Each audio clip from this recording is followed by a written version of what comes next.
Earth movers அப்படின்னு சொல்லக்கூடியது செவ்வாயினுடைய ஆதிபத்தியத்தின் கீழ் வரக்கூடியது. ஒரு லாரி வாங்கி ஓட்டுவாரு. அந்த லாரி சாதாரணமா ஒரு 3 கால் வண்டி கூட வாங்கி ஓட்டலாம். இப்போதைக்கு மினி ஆட்டோன்னு சொல்லக்கூடியது அது வாங்கி ஓட்டுவாரு. அதுக்கப்புறமா ஒரு அதற்கடுத்த நிலைப்படியில் இருக்கக்கூடியது 4 கால் வாகனம்.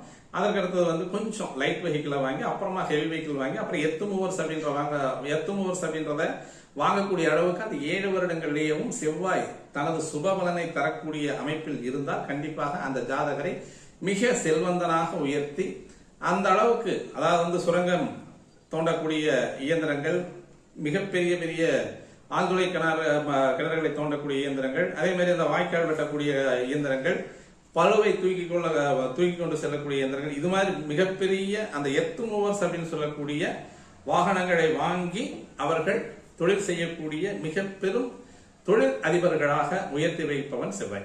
அப்ப அந்த 7 வருஷ தசை காலம் அப்படின்னு சொல்லக்கூடியது ஒவ்வொரு லக்னங்களுக்கும் எந்த மாதிரியான ஒரு நல்ல பலன்களை தருவார் அப்படின்னு பார்த்தோம்னா, இவர் ஆட்சி வீடு மூலத்திரிகன் அப்படின்னு சொல்லக்கூடிய மேச லக்னம் முதல் லக்னம், காலபுருஷ தத்துவத்தின் முதல் லக்னமாக வரக்கூடிய லக்னத்திற்கு அவரே லக்னாதிபதி, அவரே அட்டமாதிபதி, ஆயுள்காரகமும் அவனே, லக்னாதிபதி அப்படின்னு சொல்லக்கூடிய தான் அப்படின்னு சொல்லக்கூடிய எண்ணங்களை உயர்வுகளை கொண்டவனும் அவனே.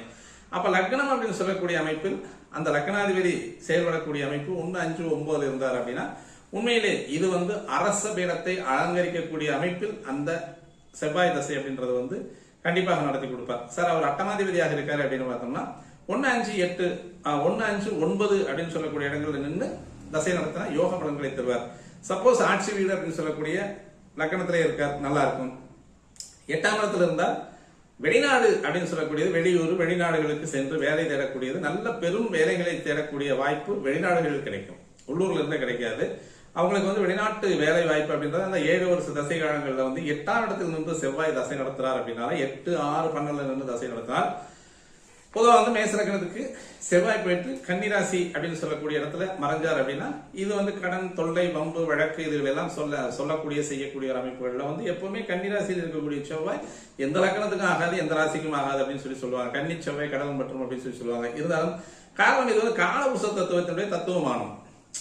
1, 8 குடையவன் இந்த கன்னி அப்படின்னு சொல்லக்கூடிய இடத்திற்கு 8ஆம் இடத்துக்கும் 3ஆம் இடத்துக்கும் அதிபதி அப்படின்னால இந்த செவ்வாய்க்கு அது 1, 6ஆம் இடத்துக்கு 3, 6 குடையவனாக வரக்கூடிய கன்னி அப்படின்னு சொல்லக்கூடிய புதனுடைய வீடு அப்படின்றது புதன் உச்சமாகக்கூடிய வீடு. புதன் உச்சமாகக்கூடிய வீடு அப்படின்றதுனால அந்த புதன் உச்சத்தில் போய் செவ்வாய் இருக்கும் பொழுது பங்கு சந்தையில் வீழ்ச்சி, அதே மாதிரி அவங்க வாங்கக்கூடிய டாக்குமெண்ட்ஸ்ல பிரச்சனை, அதே மாதிரி ஒரு முயற்சிகள்ல தடுமாற்றம், அதே மாதிரி வேலைகள்ல வேலை இழப்பு அப்படின்ற மாதிரியான ஒரு அமைப்புகள் எல்லாம் 6ஆம் இடம் அப்படின்னு சொல்லக்கூடிய இடத்துல இருந்து